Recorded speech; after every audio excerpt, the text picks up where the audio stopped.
കേരളത്തിലെ ഏറ്റവും മോശപ്പെട്ട സ്ലാങ് ഏതാ ജില്ലകളിലെ? സ്ലാങ് എന്ന് വെച്ചാൽ അത് മോശം എന്ന് പറയാൻ പറ്റൂല. ഇപ്പൊ ഞാനിപ്പോ പഠിക്കണത് ട്രിവാൻഡ്രമാണ്. അപ്പൊ അവിടത്തെ ഒരു സ്ലാങ് ഉണ്ട്. ഇവിടെ ട്രിവാൻഡ്രക്കാരുടെ സ്ലാങ്ങിന് എന്താ പ്രശ്നം ശരിക്കും? പ്രശ്നമൊന്നല്ല, അത് നമുക്ക് ചിലവർക്ക് കണക്ട് ആവൂല. ചിലവര് ഇപ്പോ ചെറിയൊരു തമിഴും ഇതിന്റെ സ്ലാങ് ഉണ്ട്, പറയണ മനസ്സിലാവും. പക്ഷെ തമിഴ് ശരിക്കും ട്രിവാൻഡ്രത്ത് എവിടെ ഉള്ളത്? കഴക്കൂട്ടം.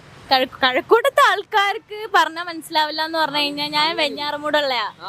ട്രിവാൻഡ്രം എന്ന് പറഞ്ഞു കഴിഞ്ഞാൽ ഇപ്പോ ആ ഏരിയ എന്ന് പറഞ്ഞ ഒരു കുറച്ച് പേരുണ്ട്. പക്ഷെ അവര് പറയണത് മനസ്സിലാവും, കുഴപ്പമില്ല. ഇപ്പൊ തമിഴൊക്കെ അറിയണമെങ്കിൽ കുഴപ്പമില്ല. പക്ഷെ അവര് പറയുമ്പോ കുറച്ച് നമുക്ക് അത് മോശമായിട്ട് തോന്നണതല്ല, അത് ഓരോരുത്തരുടെ ഭാഷയാണല്ലോ. പക്ഷെ മറ്റുള്ള സ്ലാങ്ങുകാര് സംസാരിക്കുമ്പോൾ ഏറ്റവും കൂടുതൽ കണക്ട് ആവുന്ന ട്രിവാൻഡ്രക്കാർക്ക്. അതാണ് പ്രശ്നം. ഇപ്പൊ ചിലപ്പോ നമ്മ പറയണ അവർക്ക് ഇഷ്ടപ്പെടൂല, അത് ഓരോരുത്തരുടെ ഇതാണ്.